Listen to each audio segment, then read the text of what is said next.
नमस्ते everyone and welcome. आज के इस एक्सप्लेनर में हम एक ऐसे टॉपिक को ब्रेक डाउन करने वाले हैं जो लिटरली हमारे एग्जिस्टेंस का फाउंडेशन है। हर एक लिविंग चीज जो आप अपने आसपास देखते हैं, चाहे वो आपकी बैल्कनी का छोटा सा पौधा हो, आपका पेट डॉग हो या हम खुद, we are all made up of one microscopic fundamental unit, और वो है द सेल। आज हम सेल के अंदर जाकर देखेंगे और समझेंगे कि कैसे ये एक बस्लिंग माइक्रोस्कोपिक लिविंग फैक्ट्री की तरह 24/7 काम करता रहता है। Let's get right into it. Okay, so let's dive into this. It is absolutely fascinating to think कि हमारी बॉडी में millions, actually billions of microscopic cells एक साथ मिलकर काम कर रहे हैं। हर एक सिंगल सेल के अंदर इतनी सारी कॉम्प्लेक्स एक्टिविटीज चल रही हैं। So the big question is, इतने छोटे सेल्स आपस में आखिर तालमेल कैसे बैठाते हैं? ये एक दूसरे के साथ कम्युनिकेट करके हमारी पूरी बॉडी को एक साथ इतनी स्मूथली रन कैसे करते हैं? यही आज हमारी इस डीप डाइव का कोर फोकस रहेगा। इस कॉन्सेप्ट को थोड़ा इजीली समझने के लिए let's use a very simple analogy. जैसे एक घर बनाने में ईंट लगती है, राइट? हजारों और लाखों ईंट जुड़ के एक सॉलिड बिल्डिंग खड़ी करती हैं। एग्जैक्टली उसी तरह cells are the structural and functional units of all living organisms. Structural इसलिए क्योंकि हमारा पूरा ढांचा इन्हीं ब्रिक्स यानी सेल से बना है, और फंक्शनल इसलिए क्योंकि हमारी बॉडी के सारे बेसिक फंक्शंस, चलो एनर्जी जनरेशन ले लो या रेस्पिरेशन, वो सब इन्हीं इंडिविजुअल सेल्स के अंदर होते हैं। मेक दिस इवन क्लियरर, आप इस सेल को एक बिजी बस्लिंग फैक्ट्री की तरह विजुअलाइज कीजिए। जस्ट इमेजिन एक ऐसी टाइनी लिविंग फैक्ट्री जहां अलग अलग डिपार्टमेंट्स हैं और हर डिपार्टमेंट को एक हाईली स्पेशलाइज्ड टास्क दिया गया है। सेल के अंदर इन स्पेशलाइज्ड डिपार्टमेंट्स को हम ऑर्गेनेल्स कहते हैं। ये सारे ऑर्गेनेल्स अपना अपना काम इतने डीप फोकस के साथ करते हैं ताकि पूरी फैक्ट्री बिल्कुल फ्लॉलेसली चलती रहे। तो चलिए आज इस माइक्रोस्कोपिक फैक्ट्री के अलग अलग डिपार्टमेंट्स का एक क्विक टूर लेते हैं। ना हर फैक्ट्री को एक बॉस की जरूरत तो होती है, राइट? तो हमारी इस सेल फैक्ट्री का बॉस है न्यूक्लियस। ये एक डबल मेम्ब्रेन बाउंड ऑर्गेनल है जो लिटरली सेल का ब्रेन कहलाता है। इस न्यूक्लियस के अंदर हमारा डीएनए होता है, मतलब आपकी सारी हेरिडिटरी इंफॉर्मेशन और जेनेटिक डेटा सेफली यहीं स्टोर होता है। सेल कब डिवाइड होगा, कैसे फंक्शन करेगा, ये सारे के सारे मेजर डिसीजंस और ऑपरेशंस यही बॉस रेगुलेट करता है। एकदम टॉप मैनेजमेंट वाली वाइब है इसकी। अब देखिए, बॉस तो अपने ऑफिस में आराम से बैठता है, but the actual physical work वो तो फैक्ट्री फ्लोर पर होता है। सेल में ये फैक्ट्री फ्लोर हमारा साइटोप्लाज्म है। ये एक जेली लाइक फ्लूइड मीडियम होता है जिसमें पानी और बहुत सारे डिसॉल्व्ड न्यूट्रिएंट्स होते हैं। हमारे सारे बाकी ऑर्गेनेल्स इसी साइटोप्लाज्म में सस्पेंडेड रहते हैं, जस्ट हैंगिंग आउट देयर। और सबसे इंपॉर्टेंट बात, सेल के अंदर होने वाली लगभग सारी केमिकल रिएक्शंस, जैसे कि एनर्जी रिलीज करने वाली ग्लाइकोलिसिस प्रोसेस, वो सब इसी फैक्ट्री फ्लोर पर होती हैं। मूविंग ऑन, अब आते हैं मेन मैन्युफैक्चरिंग पर। एंडोप्लाज्मिक रेटिकुलम, जिससे शॉर्ट में ईआर कहते हैं, ये सेल का पूरा मैन्युफैक्चरिंग नेटवर्क है जो साइटोप्लाज्म में फैला हुआ है। इसके दो मेन टाइप्स होते हैं। पहला है रफ ईआर। इसका सरफेस लिटरली थोड़ा रफ दिखता है क्योंकि इस पर छोटे छोटे राइबोसोम्स चिपके होते हैं जिनका मेन काम है प्रोटीन सिंथेसिस करना। दूसरा है स्मूथ ईआर। इस पर राइबोसोम्स नहीं होते, इसलिए वो एकदम स्मूथ होता है। इसका मेजर रोल है लिपिड्स और हार्मोन्स बनाना। और हाँ, पॉइजनस मॉलिक्यूल्स को डिटॉक्सिफाई करना भी इसी का एक बड़ा काम है। It is a life saver, genuinely. Alright, अब मैन्युफैक्चरिंग हो गई तो हमारे सेल फैक्ट्री का अगला लॉजिकल स्टेप क्या होगा? जो भी प्रोटीन्स और लिपिड्स ईआर ने बनाए हैं उनको पैक करके सही जगह भेजना भी तो जरूरी है ना? ये काम करता है गोल्जी एपरेटस। इसे कैमिलो गोल्जी ने 1898 में डिस्कवर किया था, और ये सेल का अपना पर्सनल पोस्ट ऑफिस है। ये ईआर से आए मटेरियल्स को मॉडिफाई करता है, नीटली सॉर्ट करता है और प्रॉपर्ली पैकेज करके उनकी फाइनल डेस्टिनेशन तक डिस्पैच कर देता है, चाहे वो सेल के अंदर की जरूरत हो या फिर सेल के बाहर सिक्रीट करना हो। The whole logistics handled perfectly. So इन सब नॉन स्टॉप प्रोसेसेस को चलाने के लिए इस फैक्ट्री को पावर आखिर मिलती कहां से है? यू प्रॉब्ली गेस्ड इट, वो आती है माइटोकॉन्ड्रिया से, the absolute power house of the cell. ये एक ओवल शेप्ड ऑर्गेनेल है जहां एरोबिक सेलुलर रेस्पिरेशन होती है। बेसिकली ये आपके फूड को तोड़कर एटीपी मॉलिक्यूल्स के फॉर्म में एनर्जी रिलीज करता है जो सेल के हर एक फंक्शन के लिए फ्यूल का काम करती है। और एक बहुत ही सरप्राइजिंग और कूल फैक्ट बताऊं, माइटोकॉन्ड्रिया सेमी ऑटोनोमस होते हैं। उनका अपना खुद का डीएनए और राइबोसोम्स होते हैं, मीनिंग ये अपने कुछ प्रोटीन्स खुद बना सकते हैं। Mind blowing, right?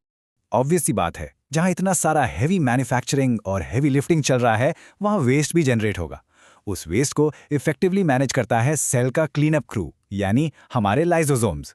ये बेसिकली छोटे सिंगल मेम्ब्रेन वाले सैक्स होते हैं जिनके अंदर बहुत ही पावरफुल डाइजेस्टिव एंजाइम्स भरे होते हैं। अगर सेल के अंदर कोई पुराना वर्न आउट खराब ऑर्गेनेल है या बाहर से कोई फॉरेन पार्टिकल जैसे बैक्टीरिया अंदर आ गया है, तो लाइसोसोम्स तुरंत उन्हें डाइजेस्ट करके पूरी फैक्ट्री को एकदम क्लीन और सेफ रखते हैं।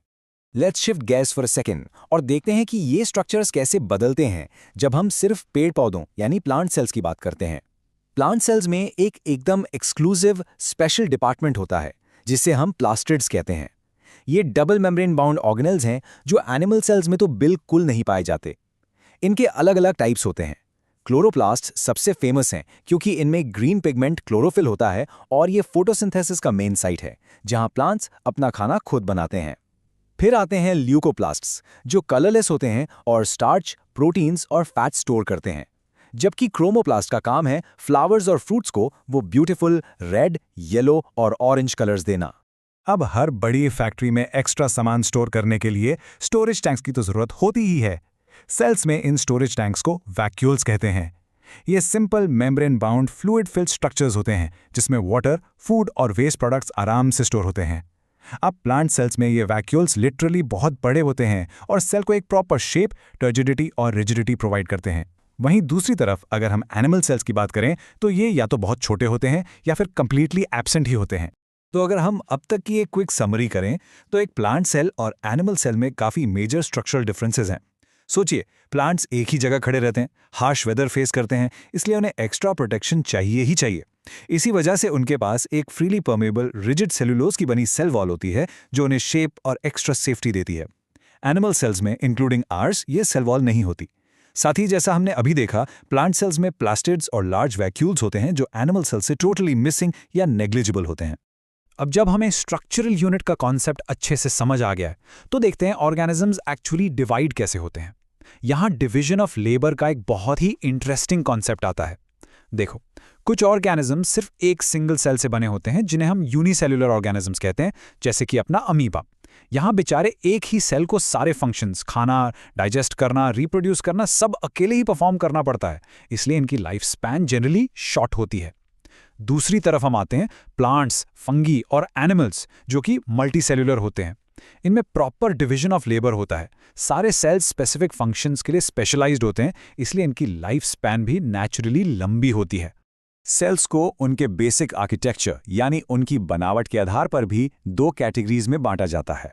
जो प्रिमिटिव सेल्स होते हैं, जो रिलेटिवली सिंपल होते हैं, उन्हें प्रोकैरियोटिक सेल्स कहते हैं।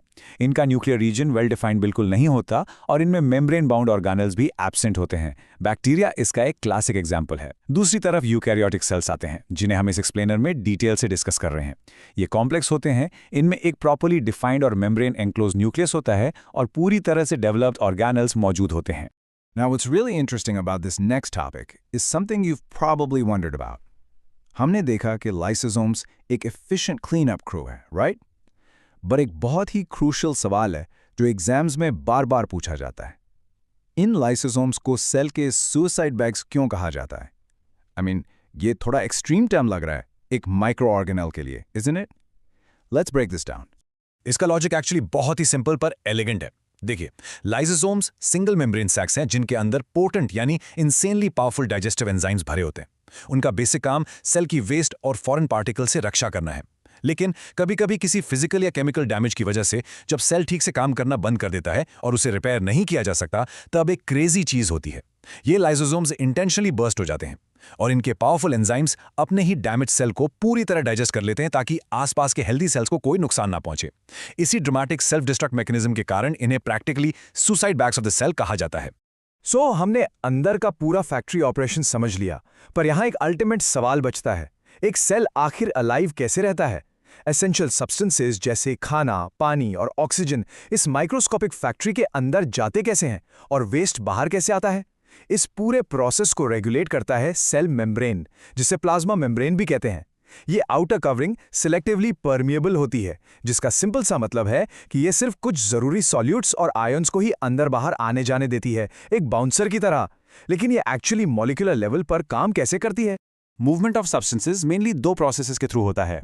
पहला है डिफ्यूजन, जब गैसेस जैसे कि कार्बन डाइऑक्साइड या ऑक्सीजन सेल मेम्ब्रेन के आर पार अपनी हाई कॉन्सेंट्रेशन से लो कॉन्सेंट्रेशन की तरफ नेचुरली मूव करती हैं, तो उस प्रोसेस को हम डिफ्यूजन कहते हैं। वहीं दूसरी तरफ है ऑस्मोसिस। इसमें थोड़ा कैच है। जब हम सिर्फ पानी यानी स्ट्रिक्टली वाटर के मूवमेंट की बात कर रहे हैं एक सिलेक्टिवली परमिएबल मेम्ब्रेन के through, again from high water concentration to low water concentration, उस स्पेसिफिक प्रोसेस को हम ऑस्मोसिस कहते हैं। ये बेसिक डिफरेंस आपको एग्जाम प्रेप के लिए क्रिस्टल क्लियर होना चाहिए, नो कंफ्यूजन हियर।